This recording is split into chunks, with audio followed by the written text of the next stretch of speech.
વારંવાર ઉભરાતી ગટરથી જૂનાગઢ વાસીઓ હવે ત્રાહીમામ પોકારી ગયા છે। શુક્રવારી બજારમાં નાના વેપારીઓને ભારે હાલાકી પડી રહી છે। વારંવાર રજૂઆત છતાં કોઈ નિરાકરણ ન આવતા ભાજપના નગરસેવકોએ શુક્રવારે બજાર બંધ કરાવી હતી। ત્યારે મેયરે કહ્યું કે અમને અનેક રજૂઆતો સ્થાનિકો તેમજ નગરસેવકો દ્વારા મળી હતી। આગામી દિવસોમાં નાના વેપારીઓના હિત જળવાય તેના માટે વૈકલ્પિક જગ્યા ફાળવવામાં આવશે।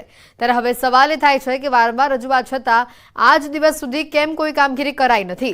તંત્ર અજાણ છે કે આ ખાસ કરીને લોકો અજાણ છે તે એક સૌથી મોટો સવાલ ઉભો થઈ રહ્યો છે।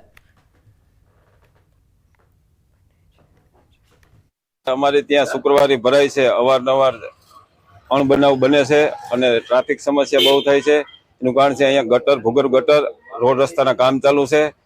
શુક્રવારે જે માથાકૂટ થઈ હતી એના અનુસંધાને અમે કમિશનરશ્રીને લેખિતમાં રજૂઆત, મેયરશ્રીને લેખિતમાં રજૂઆત, દબાણ શાખામાં રજૂઆત કરેલ અને આજ રોજ ફરી શુક્રવારે ભરાઈ ગયેલ હતી તો અમે ચારેય કોર્પોરેટર સાથે રહી અને અમારી ટીમ સાથે રહી અને શુક્રવારે બંધ કરાવેલ છે। દોલતપરામાં જે શુક્રવારે બજાર ભરાઈ રહી હતી તે આજે બંધ કરેલી છે, કારણ કે ત્યાંના રહીશો અને સ્થાનિક લોકોનું આવેદન જે કમિશનરે અને મારી પાસે આપી ગયા હતા અને જે ટ્રાફિકની સમસ્યા હતી તેના લીધે આજે બંધ કરવામાં આવી છે।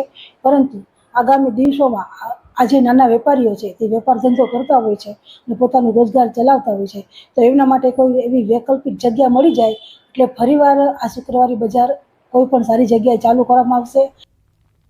સલામતી સવારીની સાથે સાથે એસટી અમારીનું સ્લોગન આપવામાં આવ્યું છે, પરંતુ બનાસકાંઠાના ધાનેરામાં રાજસ્થાન તરફથી બસ ટ્રીપ બંધ થતાં લોકોને ભારે હાલાકી પડી રહી છે। છેલ્લા 2 વર્ષથી બસ રૂટ બંધ થતાં મુસાફરોને ભારે હાલાકી પડી છે। ત્યારે મુસાફરો કહી રહ્યા છે કે 8 જેટલા બસના રૂટ બંધ થતાં ભારે હાલાકી પડે છે, જેમાં પાલનપુર, જાલોર, રાજકોટ, અમદાવાદ સહિતના રૂટની બસીસ બંધ કરાઈ છે। તો બીજી તરફ એસટી નિયામક કહી રહ્યા છે કે તમામ બસો હાલ શરૂ છે। ઉલટાનું બીજી બસ પણ શરૂ કરી દેવામાં આવી છે। ત્યારે હાલ તો ધાનેરાથી બંધ થયેલા બસના રૂટ ફરી શરૂ કરવાની લોકોની માંગ છે। એસટી નિગમની ધાનેરા ખાતે ચાલતી ટ્રીપો બાબતેના જે સમાચાર પ્રસિદ્ધ થયેલ છે તે સત્યથી વેગળા છે। વધુમાં અમદાવાદ, બિનમાલ, સુંઢા માતા, સાંચોરની 15 ટ્રીપો, બાડમેરની 3 ટ્રીપો, જોધપુરની આ તમામ સંચાલન હાલમાં ચાલુ છે। રાજસ્થાન જવા માટે તકલીફ પડે એટલે કહીએ પેસેન્જરને બહુ તકલીફ પડી કે બસો જ નથી, જૂના રૂટ હતી ને બધી બંધ થઈ ગઈ છે।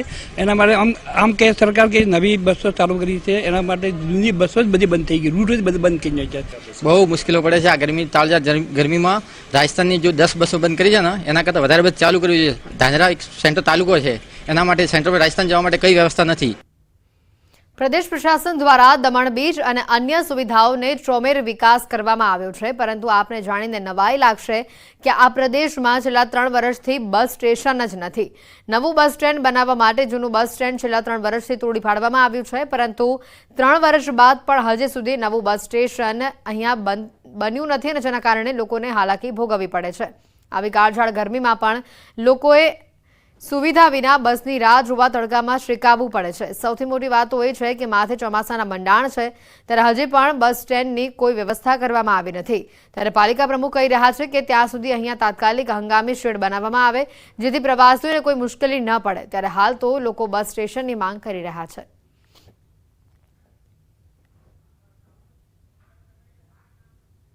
પરંતુ જે આ સુવિધા છે જે શેડ નાખવાની તે હું કલેક્ટરને રજૂઆત કરીને એ શેડ આપણે નખાવીએ અને ટોયલેટનો બંદોબસ્ત, એ 2 ચીજ તો આપણે તાત્કાલિક કરીએ। પાણીનું છે ને અમને તો થોડા ડિસ્ટન્સ પર એક રોટરી ક્લબે બહુ સારા સેવાનું કામ કર્યું હતું, ઇનોગ્રેટ કર્યું છે। બસ સ્ટેન્ડ ના હોવાથી અનેક મુસીબતોનો સામનો કરવો પડે છે। બસ સ્ટેન્ડ ના હોવાથી અમને તડકામાં ઊભી રહેવા પડે છે અને કંઈપણ જાતની સુવિધા નથી અને લોકોને પૂછપરછ કરવા પડે છે અને ચોમાસામાં પણ આ જ હાલત બની રહી છે।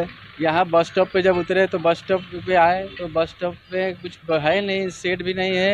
गर्मी में इतने बच्चे परेशान हो रहे हैं, खड़ा होने के लिए जगह नहीं है, पानी भी नहीं है, टॉयलेट का भी व्यवस्था नहीं है। यहाँ पे इतनी तेज़ धूप है, मतलब खड़ा होने के लिए जगह नहीं है कि कहीं भी खड़ा होकर बस का इंतज़ार करे। જામનગરથી સમાચાર આવી રહ્યા છે. કિસાન કોંગ્રેસનું હલ્લાબોલ સામે આવ્યું છે. અનધિકૃત બિયારણને લઈને જામનગરમાં હલ્લાબોલ કરવામાં આવ્યો. નાયબ ખેતી નિયામક વિસ્તરણની કચેરીમાં રજૂઆત કરવામાં આવી. અનધિકૃત બિયારણ બાબતે સરકાર સામે કિસાન કોંગ્રેસના આક્ષેપો સામે આવ્યા છે. સરકારની એડવાઇઝરી સ્ક્વોડની રચના, છાપામારી રેડ ઉપર સવાલ ઉઠતા કિસાન કોંગ્રેસ અનધિકૃત એજન્ટ મારફતે બિલ વગરના અનધિકૃત બિયારણ વેચાય છે. ત્યારે સરકારને ગુજરાત કિસાન કોંગ્રેસની વિનંતી છે કે આ છાપામારી સ્કોડોની રચના બંધ કરો.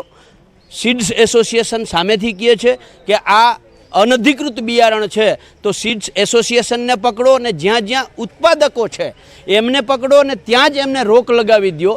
ગુમડામાં રોજ આપણે સર્જરી કરીએ એનો કોઈ મતલબ નથી, પણ એને જો ઓપરેશન કરી અને એને એક ધડમૂળમાં સાફ કરવામાં આવે તો પરિણામ મળે. બિલકુલ, આપણે રાજ્ય સરકાર અને અમારો કૃષિ વિભાગ આ બાબતે સતત પ્રયત્નશીલ છે. રાજ્ય સરકારે એમણે જ કીધું એમ અમે 19 ટીમોની આંતર જિલ્લા સ્કોડની રચના કરવામાં આવી. આ ઉપરાંત રેગ્યુલરલી પણ અમારા ઇન્સ્પેક્ટરો ફિલ્ડમાં જાય છે, નમૂનાઓ લેવાય છે. અત્યાર સુધીમાં આપણે જ આ કોટનની વેરાયટી છે એના લગભગ 156 જેટલા નમૂનાઓ લઈ અને લેબોરેટરીમાં મોકલી આપી છે. દાહોદમાં નકલી કચેરી બાદ જમીનના નકલી હુકમો સામે આવ્યા છે. ભૂમિયાઓ દ્વારા જમીનના એનેના નકલી હુકમો બનાવાયા છે.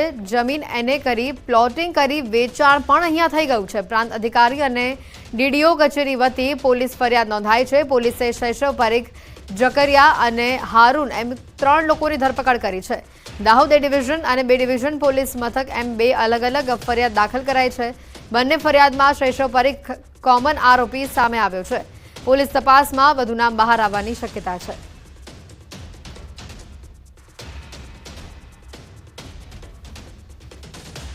કે આ લોકો ખોટા એના હુકમો કરી સરકારશ્રીની જે પ્રીમિયમ રકમ છે એ રકમ બચાવવા માટે કે પ્રીમિયમ ના ભરવું પડે તો એનો આર્થિક લાભ મેળવવાનો મુખ્ય ઉદ્દેશ એમાં જણાઈ આવે છે. અને આ લોકો સાથે પણ ચીટિંગ થાય છે, કેમ કે જે આ એને થકી જે પ્લોટિંગ થાય છે અને જે એન્ડ યુઝર છે કે જેને આનો લાભ મળવાનો છે એ પણ આ પ્રકારની કોર્ટ પ્રોસિડિંગ કે FIR દ્વારા ફોજદારી પ્રક્રિયા થવાને કારણે એ લોકોને પણ ભવિષ્યમાં તકલીફ પડે, હાલમાં તકલીફ પડી સંભાવના પૂરેપૂરી છે.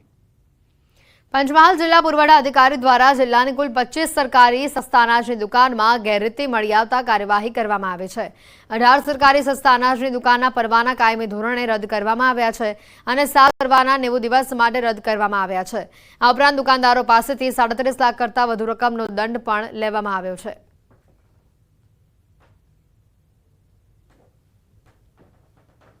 અમોએ 18 પરવાનાઓને કાયમી રદ કરવામાં આવેલા છે. 7 પરવાનાને 90 દિવસ માટે સસ્પેન્ડ કરવામાં આવેલા છે. આમ મળીને કુલ 25 પરવાનેદારો સામે કાયદેસરની કાર્યવાહી કરી છે.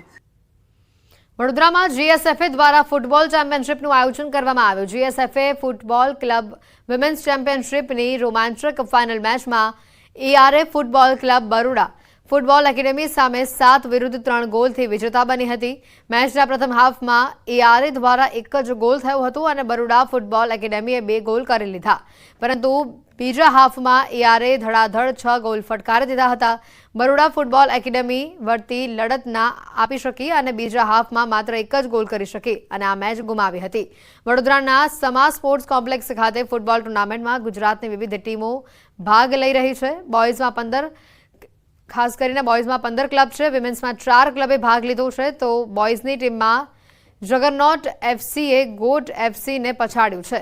વિજેતા ટીમ ઓલ ઇન્ડિયા ફૂટબોલ ફેડરેશનની ચેમ્પિયનશિપમાં આવતા વર્ષે યોજાનારી છે અને જેમાં તે ચેમ્પિયનમાં ભાગ લેશે. GSFAની ફૂટસલ ક્લબ ચેમ્પિયનશિપ છે, જેમાં ગુજરાત આખાની ક્લબ પાર્ટિસિપેટ કરતી હોય છે અને આમાં બોયઝમાં 15 ટીમે પાર્ટિસિપેટ ક્લબ્સે કર્યું હતું અને વુમન્સમાં 4 ક્લબ્સે પાર્ટિસિપેટ કર્યું હતું. અત્યારના ફાઇનલ મેચ રમાઈ રહ્યો છે, જે જગરનોટ FC વર્સિસ ગોટ FCનો રમાયેલો છે. આ ટુર્નામેન્ટમાં જે પણ ચેમ્પિયન થાય ટીમ ઓલ ઇન્ડિયા ફૂટબોલ ફેડરેશનની ફૂટસલ ક્લબ ચેમ્પિયનશિપમાં આવતા વર્ષે ભાગ લેશે.